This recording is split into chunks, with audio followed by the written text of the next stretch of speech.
it switched.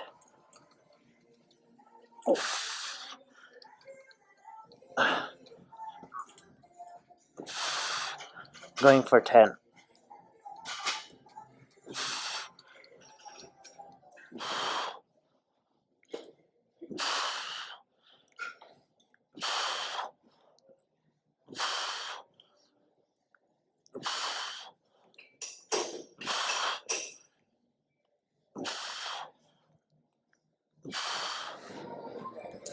It's late today. I didn't get to the gym till like 10:30. Took a 2.5 hour nap. I don't know. 2.5 hours seems quite more than a nap. Um, so if you've watched my daily routine, you probably know that after work there's some time where me and my cat like cuddle for a little bit.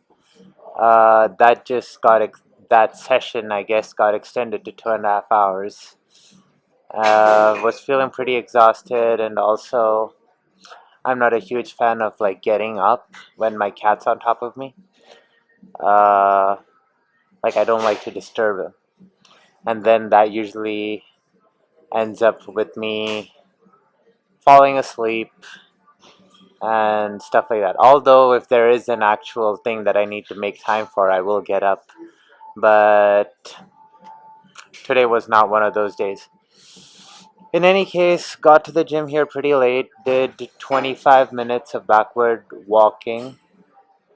Um, After that, just been warming up a little, and I decided that I'm mostly going to do chest and arms today, with some back, mostly because chest and arms are the main things I don't really hit when I'm outside the gym. So when I do steel mace stuff, when I do kettlebell stuff, there's a lot of like leg exercises, there's a lot of shoulder exercises, there's a lot of back exercises, but not necessarily chest and arms.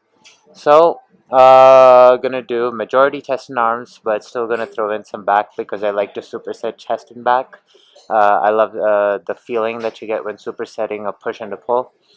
So yeah, so for the first set of exercises, doing a single arm dumbbell chest press inclined. Looks like this.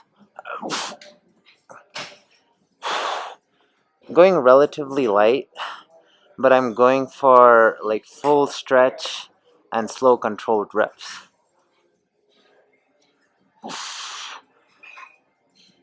Uh, I'm really focusing on the full stretch and full range of motion. I think the reason why bodybuilders end up getting tight is because of the lack of range of motion. So, for example, I think like a lot of the old school bodybuilders used to focus a lot on exercises through the full stretch, but I don't know when it happened. That was this whole concept of constant tension and stuff. And while I think constant tension and those kinds of exercises have their place, I think people get too carried away with one form of working out. So, like, it's always constant tension or always full mobility or full stretch. I think the best outlook to do is train a little bit of both.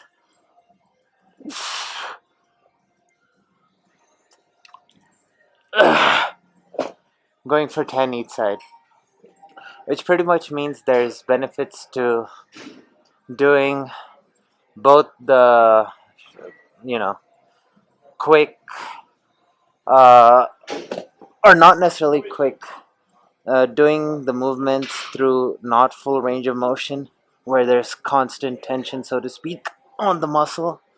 But also, if you get too carried away with that, you only get stronger in that limited range and then end up losing mobility in the extremities, which then puts you in makes you stiff and or puts you at risk for injury when your body has to go through those ranges of motion.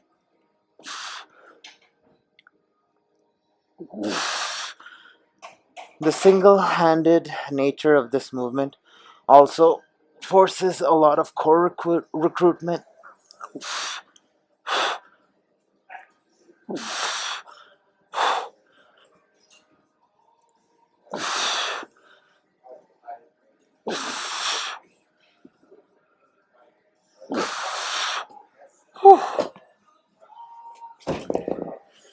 Then supersetting that with single arm cable rows.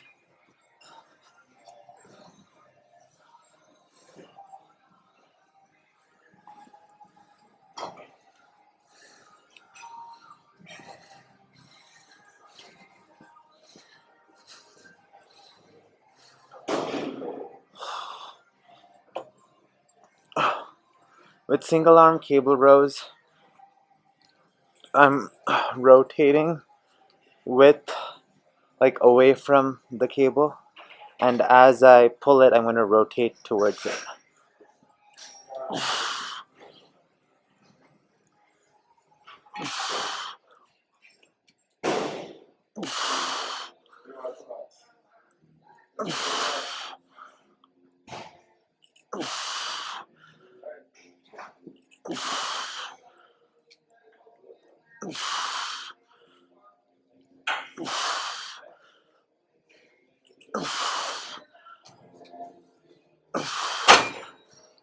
That's feels like much more of a fluid motion than just. I mean, there's a place for all of this. I'm not saying one's better than the other. I'm just opting to do the rotatory version. You can definitely choose to step out and do a row, but I'm just a huge believer in not isolating all the time and moving with the flow rather than be very restricted and rigid.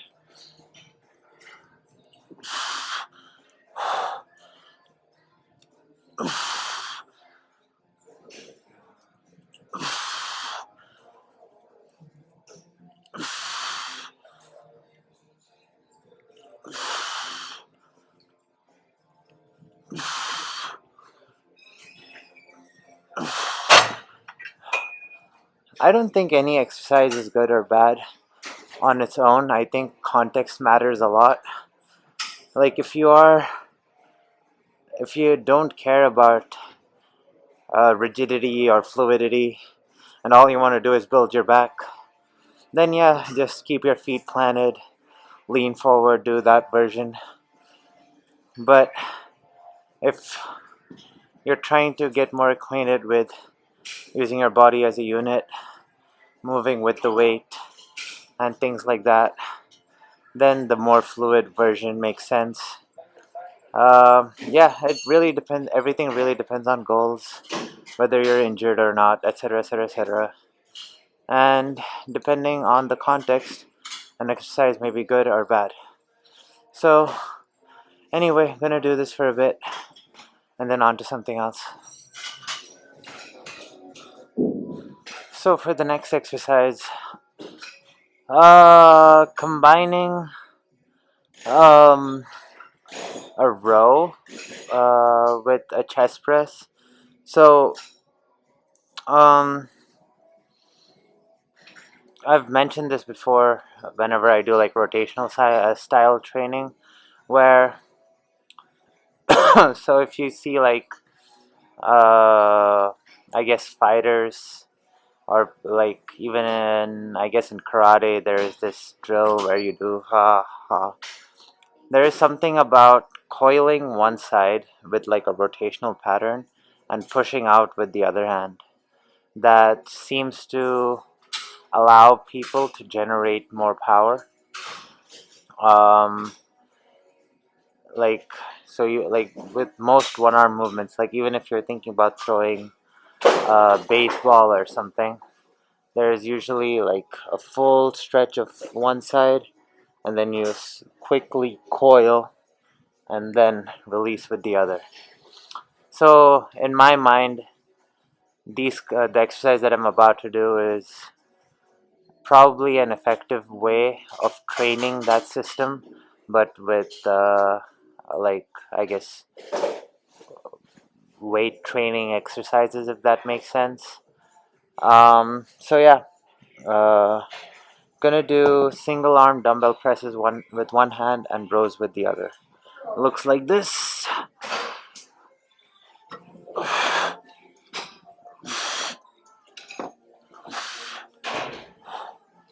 So at the bottom, I have my palm facing me, and then with top, I have the palm facing out with the row, and then I'm gonna rotate both. So now it's switched.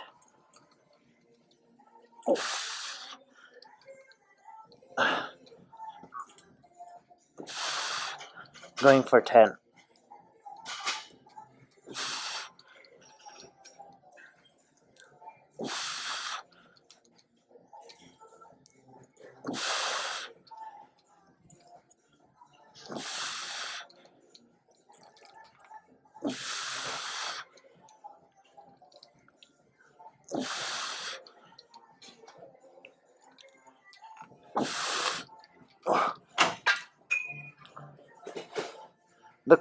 The contraction feels quite a bit different than doing those movements individually. There's something while doing these fluid motions that seems to recruit muscle fibers in the body in slightly different way. And at least me personally, I think along with the other stuff, this stuff is good to train too. It also uses the core a lot more. And maybe that's just and maybe that's the main difference I'm feeling. In any case, switching sides.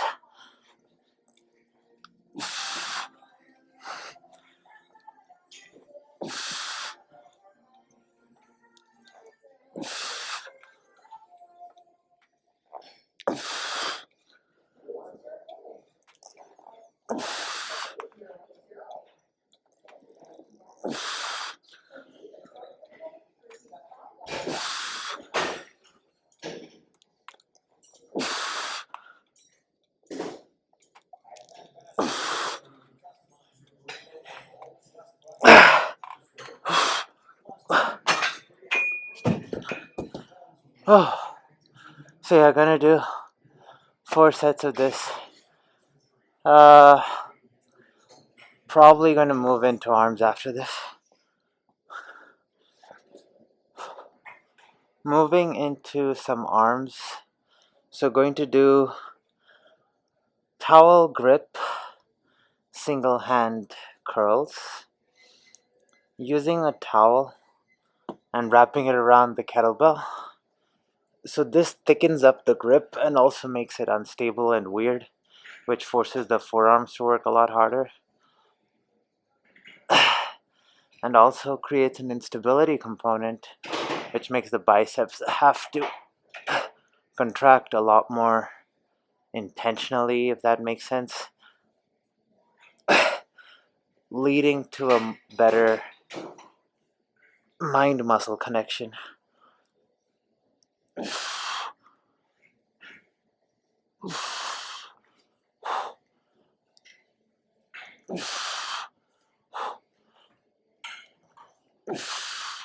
Going for 10.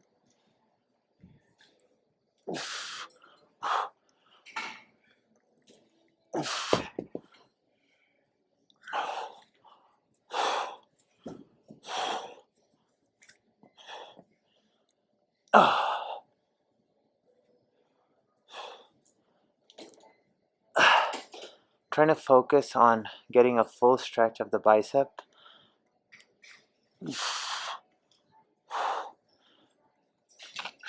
Trying to take out all momentum out of the movement as well. So see, this would be an example of it's completely bodybuilding style, if that makes sense.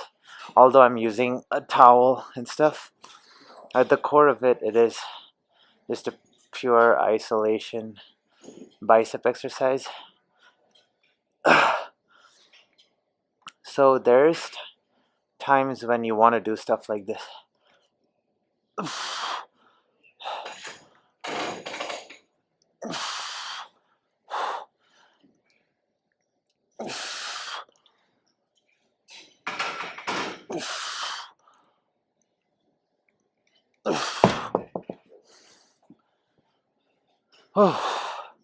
Now moving into alternate dumbbell skull crushers.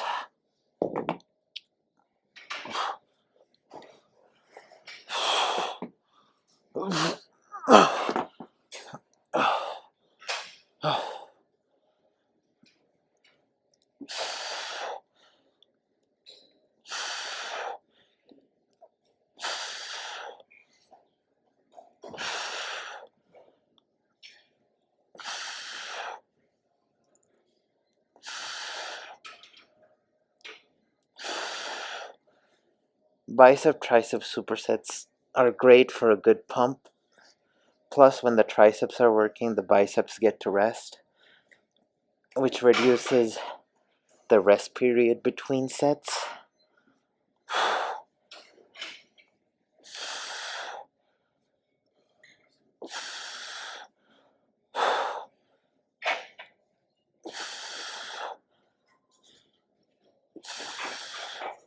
And even with the skull crushers focusing on full range of motion,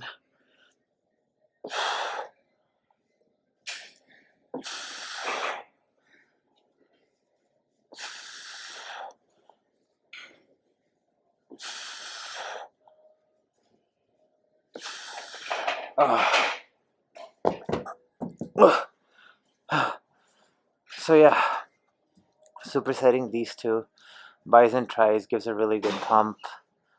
But what I was saying earlier was I do a lot of like flow kind of work, so steel mace flow, kettlebell juggling, kettlebell snatches, cleans, all of that comes under that to a certain degree. Uh, but movements such as these shouldn't go, unworked. These are all different capabilities of the body. No one thing is superior than the other. In my opinion, they all come with their pros and cons, and it all depends on context as to where you'd want one kind of fitness versus the other. And it's unfortunate that sometimes people get tribal about any one way, like powerlifting training is superior, bodybuilding training is superior, etc., etc., etc., instead of thinking that it's all just fitness and it's different kinds of fitness. Like, for example, you don't necessarily go around, like, our basketball players don't necessarily tell football players to stop playing football. Like, they just let each other have fun and do their own thing. But for some reason in fitness, there's multiple camps. It's like, oh, this guy's way of training is the best, yada yada yada. Instead of thinking that, oh, it's just the kind of training that works for that person or what that person enjoys, and let them do their thing. I don't know, just something that I think about. Because a lot of fitness content seems to be people reacting on other people's way of training and stuff like that, which I think is unnecessary. I think everybody can just let other people stay fit or try to stay fit the way they want to stay fit. There can be obvious mistakes for sure, but you know, that I think that's less so of the problem than um, I don't know, people getting too attached to one way of training. In any case, a little rant, but gonna do this for a bit. So for the final, well, I'm gonna do an experiment after this, but for the final set of exercises for arms, going to do alternate tricep pushdowns with the cable, but with a single double tempo. I'll explain what that means, and then alternate kettlebell curls. Looks like this. So starting with both down. So single, double, single, double. That's one rep, or yeah, and then going to do 10.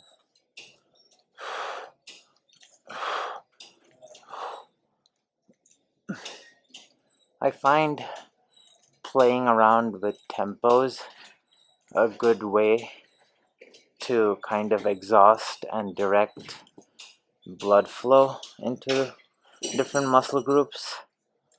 The single double tempo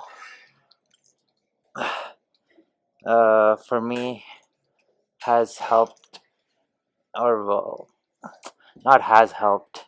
I don't know, whenever I do it, it feels like I get a lot of blood flowing into the muscle group that I'm doing it on and get a really good pump.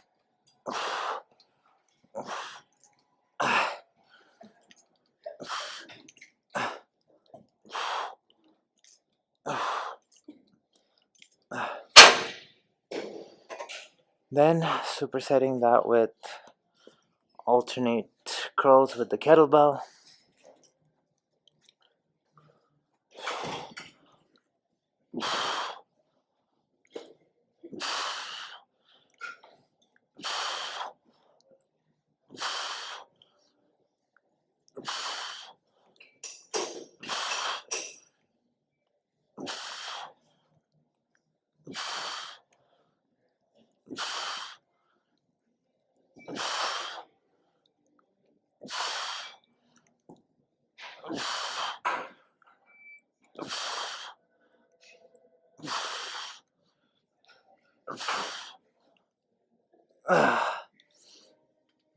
But yeah, I'm gonna do that for a bit, and then there's an idea that I've been thinking about that I just came up with that I want to try, and that'll probably be the last thing before I head to the sauna.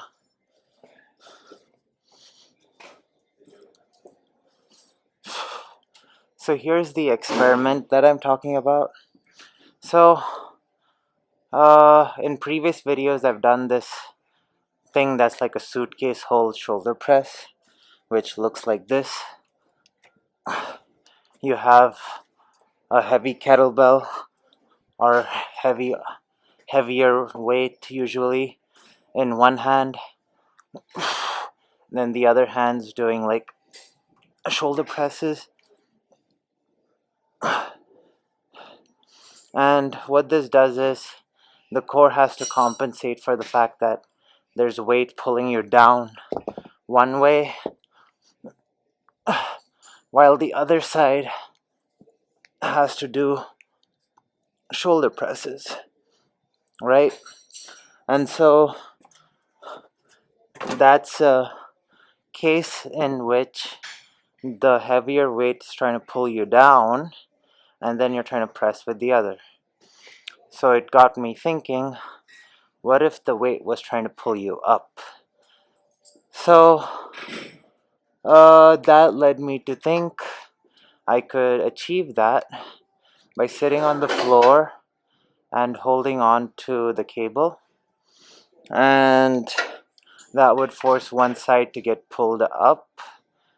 Well, in this case it's both sides, like, so this side is pulling up and then this side, although it's pressing up, the weight's still pushing it down. And similar with the other one, where when you're doing a suitcase hold, it's pulling you down on one side, but the other weight's still on the other shoulder, so that's also pushing you down, but then you try to push it up. So there are some, I guess it's not an exact opposite.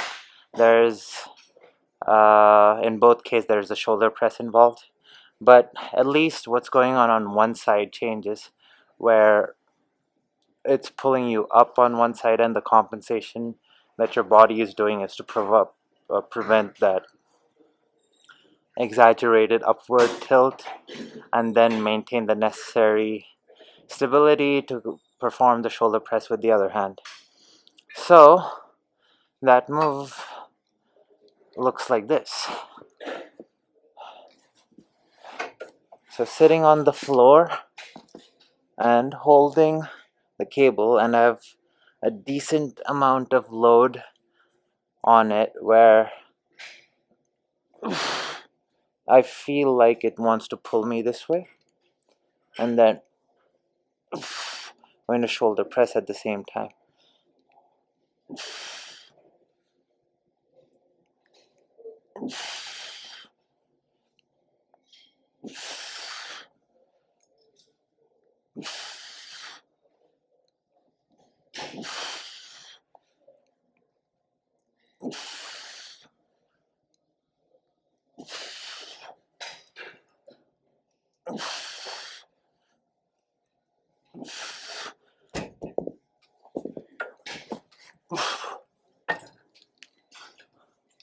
Not bad.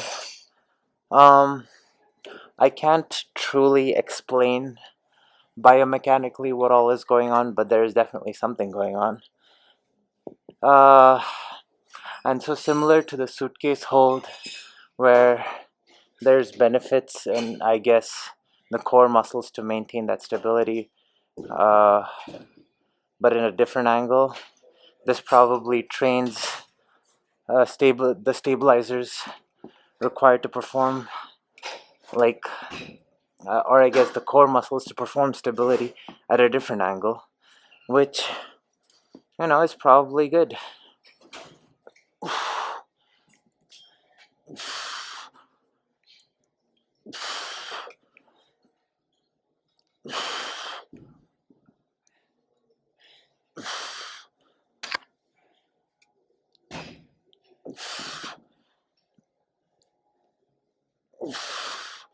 I'm playing around now with neck position and see if that affects anything, like if I'm rotating to one side, and as I'm pressing, doing a slight rotation to see if that affects anything. The contraction felt slightly different when doing that with the rotation. Let me see. I'm going to try and tax the upward hold a little bit more. So I'm going to go full stack, and then also go heavier on the kettlebell.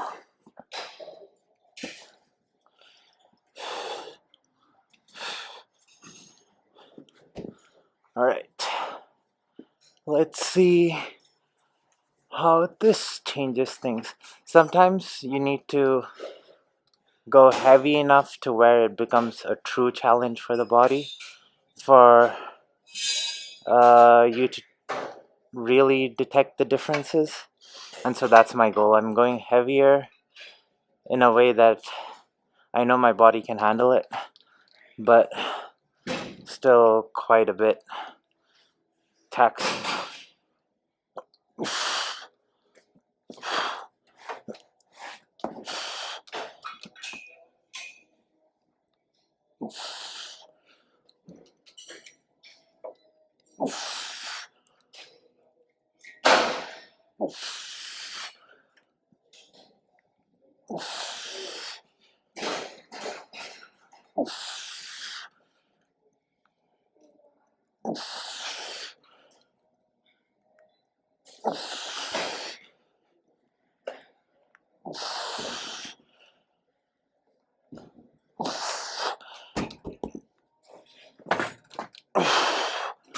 Whew. What I really notice over there It's like my serratus and upper obliques are very isometrically engaged. Um, because it's pulling me up, and so the muscles over here have to stay tight in order to keep, I guess, the shoulder blade level, so that my body's in a position to perform the presses, I guess, in the most biomechanically sound way, or the way that's most comfortable for the body to do so. I think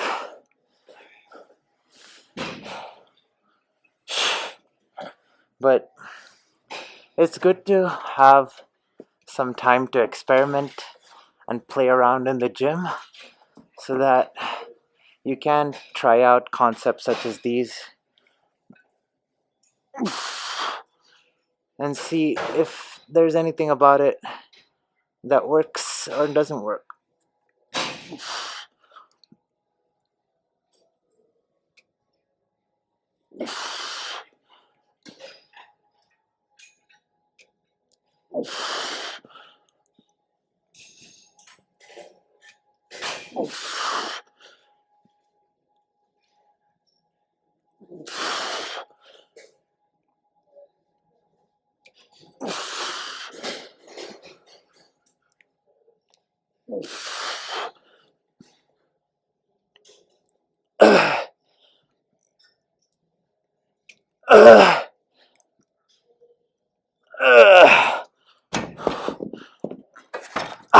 Shit. Oh. So, on that side, this is another way that I detect imbalances, I guess, is by playing around with all these weird moves. So I noticed that when I did it on the right side, it felt like,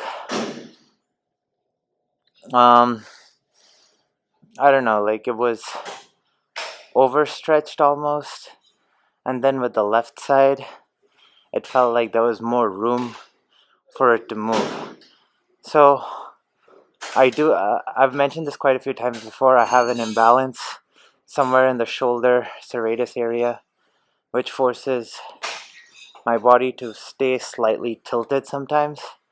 And so what I noticed was this was able to stretch out some of that tilt, and the tilt is downwards to the left side, so it was able to like kind of manipulate that, not necessarily like put it in place or anything, but it was noticeable that one side felt the movement to be, I guess, a little therapeutic, and the other side felt it to be, I don't know, almost exaggerating something, if that makes sense.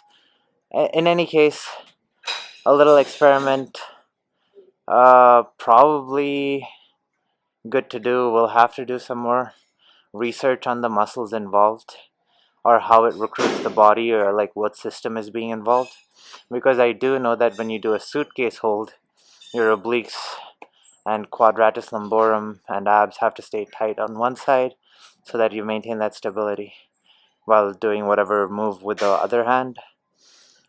In this case, similar concept, but instead of the weight pulling you down, it's pulling you up. So there probably is compensation going on.